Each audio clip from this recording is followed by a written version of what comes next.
Welcome back to the Lovin Dubai show. Our guest today is a musical mogul in the making. At just 17 years old, Leah Depala has just released her latest EP, Stages. Welcome to the show, Leah. Thank you so much for coming. Thanks for having me. I'm so excited to be here. Thank you for coming. Looking gorgeous. Thank you. First of all. Secondly, you're in school, right? Yes, I'm currently in school. Yeah. So, took a day off? Took a day off, yeah. Yeah. Called Sick in leave? sick. Sick leave for sure. Do you think they're going to catch you on that if they watch the show? Maybe if they watch the show, but I don't really mind. Oh. It's okay. It's worth it. It's all right. Nice. Yeah. So, tell me, when did you get into music? Tell us all a little bit more about yourself. Right. So, I got into music, I think at like 12 maybe. So that's when I decided, like I first went to my parents and I was just like, yeah, well, this is what I want to do, you know? Wow.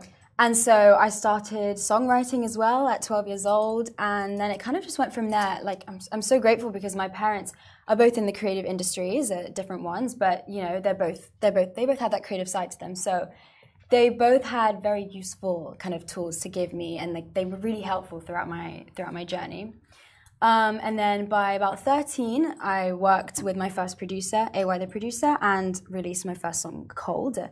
That's amazing. Yeah, I know. At 13, like you don't really, you know. My intention was, you know, I wanna pursue what I love, but I didn't really expect it to go where it went, you know. And then, you know, over the years, I kind of accumulated some achievements that, again, I never would have expected. And then a week ago, I released my first EP. Congratulations. Yeah, thank you. And it's beautiful. It really is beautiful. And you're working with Universal. Yes, I am. Like, how does that even come about? And what was it like the moment, I guess, like you guys kind of decided that you're going to work together? Like, how huge is that? That's amazing. Yeah, no. So that came about because, well, like I said, my father, he owns a public relations company in Dubai, The Code. And I have to thank him. I really have to thank him because he has been so helpful and supportive in, you know, he basically just supports my dreams. Whatever I want to do, he kind Shout out, Dad. Shout out, Dad. He just wants to see me succeed. He wants to see me happy, and I'm forever grateful for that. My mum as well. But I do have to thank my dad for helping me acquire that Universal agreement. So that moment where I first, you know, found out that I was going to sign with them, like I didn't even know how to react. Like it was surreal, you know. It was, yeah, I don't know. First thing I did, messaged all my friends, my family, like, guys, this is happening. And it took a while to actually, you know, follow through with the process. But once it did, it was spectacular, amazing. Yeah. So cool. So how was it for you? Like you started off so young, and then you had all these stage performances. You were performing in front of such big crowds, and collaborating with big artists and going to all these gigs. No stage fright? Do you have nerves, or do you feel like this was just your calling? Okay, so I definitely think that I'm a bit of a nervy person. So I kind of compare it to going on a scary roller coaster for the first time. And that's because I feel like the anticipation and the build-up is a lot worse than actually being on stage. And of course that depends person to person, but for me, at least, the anticipation was a lot worse. I was freaking out for like days before, you know, like days before going on stage. And I was like, oh, I don't know if I can do it. You know, like reconsidering my whole decision to even, you know, participate. But then the moment I got on stage, everything went away. Do you have any prep to like calm your nerves? No, I mean, I'm still, you know, working on it. I obviously speak to my parents. That helps me a lot. They really help calm me down. But like I said, I'm a very nervy person. Like you know, even just being here, I'm so happy and excited to be here. So yeah, no. But speaking to my parents helps me a lot, for sure. Yeah. Can you describe your musical style to people? Do you think it's still evolving, or could you describe it? I feel like she's a Taylor Swift, like writes from her own experiences. Okay. Are you that? So the writing, I feel like a combination, right? So it's definitely influenced by my personal experiences, but not entirely, because I do feel like that's a very vulnerable part of, you know, anyone's life to be sharing with the whole world. So I do have a combination of my personal experiences as well as experiences of the people around me, stuff I see in TV shows and movies, just to, you know, create some diversity. And I want, you know, my lyrics to be able to resonate with like a wide range of people and not just a specific, you know, niche group of people. So I try to cover as many kind of things as I can, just so as many people as possible can listen and really feel the music. Oh, that's good. So you don't like seek after heartbreaks and tough situations in life to inspire your music. You just get inspired by your environment. Exactly, yeah. Nice. So it's a mix, yeah. Less toxic. This is Simran's way to find out, like, what's the tea? No. So how did you first feel when you signed with Universal? Oh my God, that was unreal. Like I didn't like expect it, obviously, you know, because like I said, I went into music with just wanting to pursue my passion and not really expecting it to take off like it did. So the moment it happened, I was like taken aback, like I couldn't process what happened. So I was, you know, the excitement came a little bit after because I didn't really, you know, I hadn't really processed what happened. But yeah.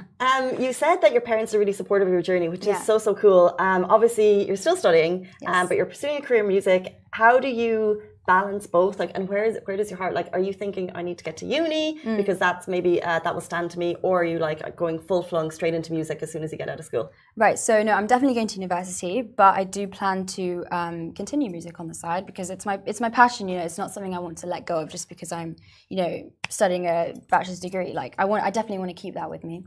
But balancing school and music is very challenging. So the way I deal with it is I kind of don't like to force either, especially with music. The one thing I refrain from doing is forcing it because I don't want that passion to, you know, that fire to kind of die for it, like by forcing myself to kind of go for it. So that's why I kind of just, my music, I practice when it comes to me, when I feel called to do it. Yeah. It's amazing. And for music, do you feel like you're ever gonna go into branch out into something else, or is that something you want to pursue for the rest of your life? So I definitely wouldn't mind branching out. Well, just, you know, in general in the creative industries, that's something I definitely want to be in. Music is always something I will have on the side. It will always be a part of my life, whether that's on the side or, you know, my main sort of career path. But staying in the creative industries is definitely my dream. So perhaps following in my mother's footsteps and, you know, going into fashion like that as well. I was just going to ask, because seeing your Instagram, you're so into fashion. Yes, I really am. And your fashion game is on point. Thank you. So I would think if not music, or if music, you would complement it with a little bit of fashion. 100%. Yeah, absolutely. Because my mother, she is, you know, she's built this fashion company, Depala, over the years, and I really admire the work she's put into it, her entrepreneurial skills, and I just feel like I would like to be able to do that as well because it's also, you know, she has a lot of creative influence into her work. So yeah. Amazing. So we want to talk about Stages, which is, when did it release? About a week ago. Tell us about the name and tell us, give the audience a sense of what it's about. Yeah, so Stages is an EP, and an EP is an extended play, so that usually ranges from about 2 to 6 songs, but I went with the lower end to keep it short and sweet. So Stages is about, obviously, the stages of the relationship. So the first song... This is what Simran was waiting for. This is what you wanted. I thought stage is like the performing stage. So, yeah, but I see how you can get confused. It's all right. But the first track is called Free Fall, and so that kind of marks the start of the relationship. And that's kind of the honeymoon stage where you're, you know, you don't know if you can trust this person, but you're going for it anyway. Like, it's like, yeah, I'm all in, you know. So relatable. Yeah, you know.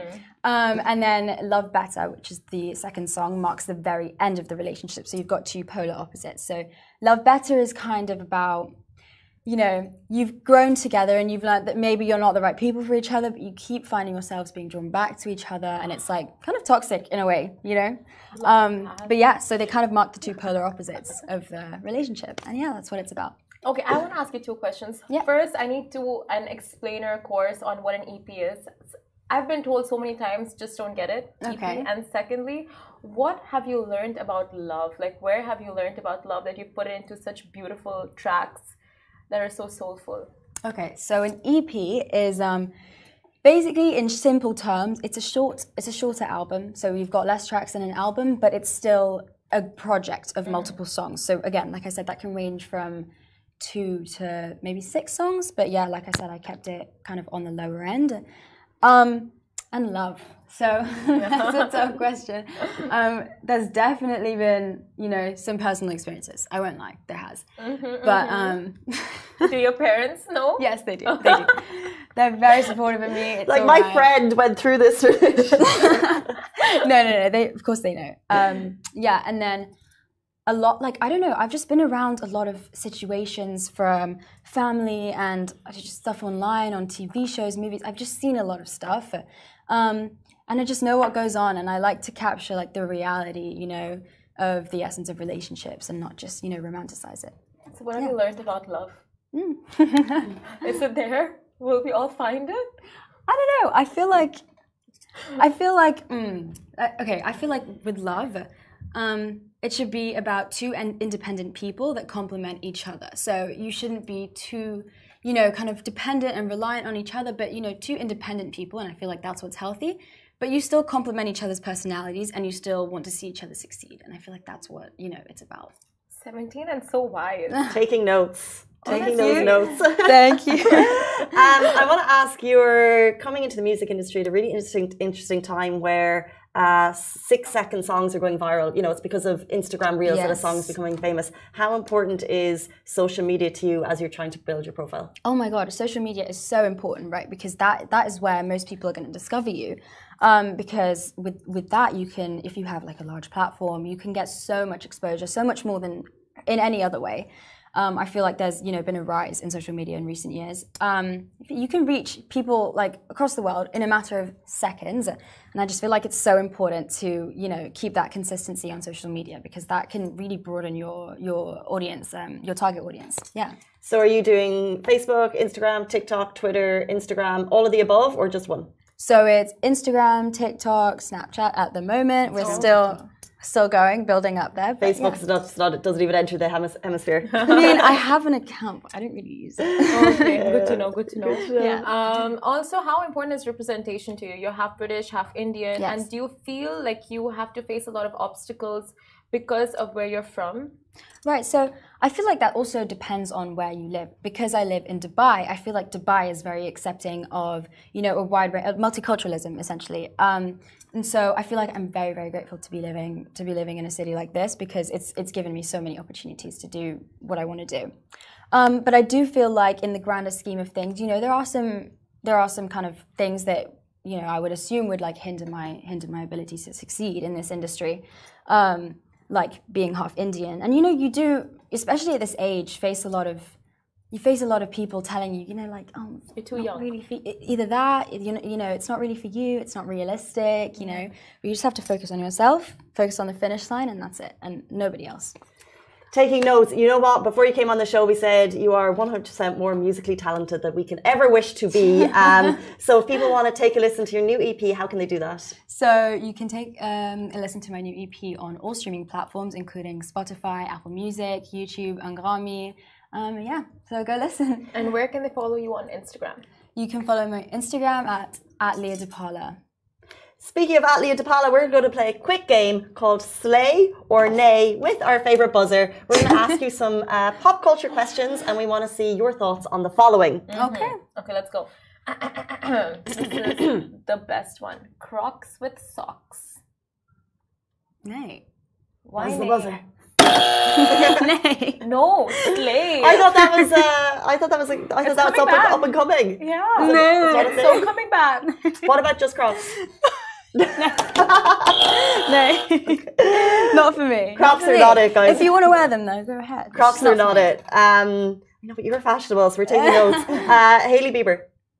You know what, slay? Slay. I would say slay. Do I buzz it if I say slay? No. Okay. Slay. Yeah. Hailey what are you saying? You're answering everything wrong. Hailey Bieber's very cool. I think she's sick. And her Selena Gomez? Isn't it Team Selena Gomez or Team Oh, I was thinking more about like her style and like her. Okay, well then nay. Yeah. We're not Team Haley. No, we're team everyone. Okay, the themed parties. Oh my god, slay. I love theme parties. Yeah. It's the best. A lot of people don't like them, but I really like them. Oh? Yeah. Kim Kardashian in American Horror Story. Oh. No. I feel like she doesn't need to be there. Why? I don't know. I just feel like it's not necessary. Like it's already a good show, you know? Okay. Yeah. But it's not going to make it better? I think you don't agree with me. No, I don't know. I'm just asking for you. I don't watch that show. Friends remake. Ooh, oh my god, nay. Oh, controversial. No, it just didn't do it. It just didn't do it. Friends. I thought we were talking about another one. Yeah. It didn't do justice to the actual show. It wasn't good. No, the remake. They didn't have a remake yet. They did the 10-year reunion. Remake. Oh, another one. Like a remake of the first show, not the reunion. Oh, if they were to remake it. Oh, slay. Slay. I love Friends. Yeah. I would think, like, don't touch it. Don't mess with it. Don't do a remake. Oh, like that. Okay. Yeah. Now I get what you mean. Okay. Cohorts. Cohorts. No. What? But like they're matching sets and you can just wear them. I don't know. It's not my thing. Like, I don't know. I like to kind of mix it up. Oh. It's just personal preference. Maybe they've fitted so long they're out now. I need to change my whole wardrobe. Yeah, you do. Oh. You could just mix and match. You don't need to buy new stuff. I don't like that. It's just like so simple and like. Well, do what you like to wear, honestly. It's about personal preference. You're the fashionista here. Anyway, Leonardo DiCaprio. Oh. Okay, I'm going to say nay. In light of recent events. In light of recent events, yes. Not going to go any further, but yeah. Very dignified response. And finally, slay or nay on prom. Prom. Oh my god, slay. I love prom. So I had my junior prom, I loved it, and I've got my senior prom this year and I'm really excited. You get to, get ready with your friends, do the dresses, like, yeah, why not? And the corsage. Yeah, exactly. And the days. Yeah. Can you explain, because I was watching an old show and they do, in America, they do these like massive prom proposals, like date things. Yes. Do they do that here? Well, I think it depends on the school. My school does have them, promposals. So you would have like I'll take a few examples. So this one guy in my school, he set up like a treasure hunt for this girl around school. I think they're really cute, honestly. They're corny, but they're so cute. Like it's like the idea is really nice. So then I also helped one of my friends propose to this girl. So we a bunch of his friends we got onto the field, the AstroTurf at our school, and we spelt out prom with our bodies. Like we lay on the floor, yeah. And then he took her to the fire escape and showed her the prom from there with the question mark. Yeah. So it's definitely a thing here. I don't know about other schools, but in my school it's a big thing. Imagine the proposals after you just need to go to another level. Has anyone ever said no to a proposal? I think you have this there's like a mutual understanding that you don't say you don't say no, in front of everyone, because proposals usually happen in front of everyone. So if you're trying to say no, you say yeah, and then later on you're like, no. Yeah, that's fair. Just to not, you don't want to, put them in a situation where they're like, But you're a really good friend to lie on AstroTurf and, just give all those ants your bare body to bite and like eat me alive. You're an amazing friend. No, it was fun. It looked really cool in the end, and she said yes, so it worked out. Yeah. Leah, Depala, not only have you served us amazing music, you've also dished out some very wise and dignified responses. So we really appreciate your time on the show this morning. Thank you so much, and we cannot wait to see what your journey is going to bring. Thank you so much for having me. Guys, that is it for us on the Lovin Dubai show. Goodbye from me. Goodbye from me. And from Leah. Bye.